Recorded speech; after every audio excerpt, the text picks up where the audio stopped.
ជំងឺកាំងបេះដូងគឺជាធាតុកកលាក់មុខមួយដែលបំផ្លាញសុខភាពរាងកាយរបស់មនុស្សយើងនឹងដោយមិនដឹងខ្លួនការពិតបញ្ហាជំងឺកាំងបេះដូងនឹងពេលខ្លះមិនបានឲ្យយើងដឹងមុនមែនគឺកាំងភ្លាមៗតែម្ដងតែមានជំងឺកាំងបេះដូងមួយចំនួននឹងក៏បានឲ្យរោគសញ្ញាឲ្យបងប្អូនដឹងមុនមួយរយៈមុនដែរទីមួយគឺយើងមានអាការៈចុកនៅក្នុងទ្រូង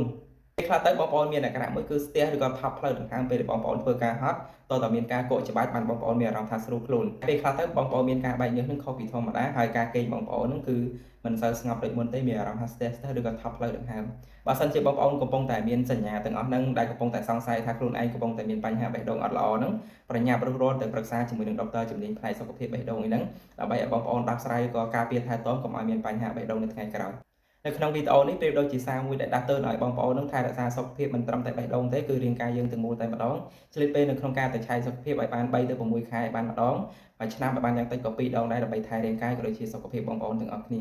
ព្រោះនៅពេលបច្ចុប្បន្ននេះបងប្អូនអត់ឃើញមានមនុស្សដែលគាត់មានបញ្ហាប្រឈមជាមួយនឹងបេះដូងគឺច្រើនមែនទែនបើសិនជាបងប្អូនដឹងមុនយើងថែទាំការពារមុនបងប្អូនប្រកាសជាអត់មានហានិភ័យទៅលើអាយុជីវិតយើងទេចូលរួមឲ្យបងប្អូនថែរក្សាសុខភាពដោយការហាត់ប្រាណឲ្យបានជាប្រចាំញ៉ាំទឹកឲ្យបានគ្រប់គ្រាន់គេងឲ្យបានគ្រប់គ្រាន់កាត់បន្ថយអាហារដែលប្រើខ្លាញ់ច្រើនជាងឆាបំពងព្រោះប្រភេទអាហារទាំងអស់ហ្នឹងវាសម្បូរទៅដោយពុកកូលេស្តេរ៉ុលខ្ពស់ដែលវាធ្វើឲ្យបងប្អូនមានបញ្ហាសុខភាពជាពិសេសតទៅនឹងខ្លាញ់នៅក្នុងបេះដូងបងប្អូនអ្នកគ្នាកុំភ្លេចជួយចែករំលែកវីដេអូនឹងម្នាក់មួយផងដើម្បីជាសារទើសនៅក្នុងការដែលថែទាំក៏ដូចជាការពារប្រសើរជាងព្យាបាល